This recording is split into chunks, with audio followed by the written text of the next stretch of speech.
넷플릭스의 한국 드라마 오징어 게임의 돌풍을 계기로 중국 내 문화 콘텐츠 불법 유통 문제가 다시 한번 불거지고 있습니다.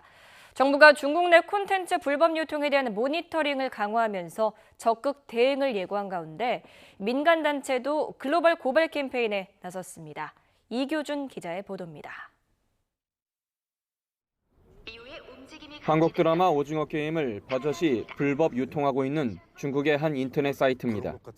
드라마 9편을 공짜로 내려받거나 언제든 온라인망으로 시청할 수 있습니다.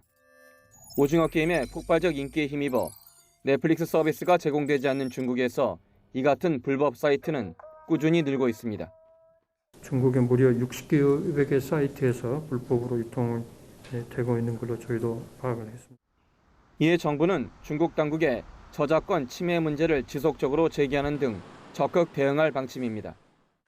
외교부는 앞으로도 문체부 등 관계부처 등과 긴밀한 협업을 통해 우리 문화 콘텐츠에 대한 저작권 침해를 최대한 예방하고 발생된 침해에 대해서는 신속히 대응하기 위한 활동을 강화해 나갈 계획입니다.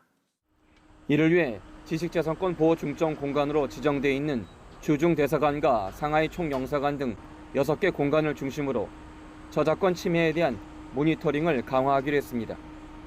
이 가운데 사이버 외교사절단 방크는 오징어 게임의 대규모 불법 유통을 막기 위한 글로벌 고발 캠페인에 나섰습니다.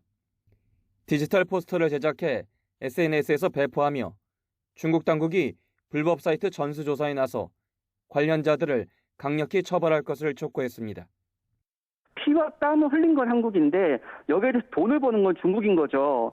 또 중국 정부로 하여금 더 이상 이거에 침묵하지 않고 중국의 국제 신뢰를 위해서라도 적극적으로 중국 내부에 있는 이런 침해 문제에 대해서 사법 처리를 해야 될 것 같습니다.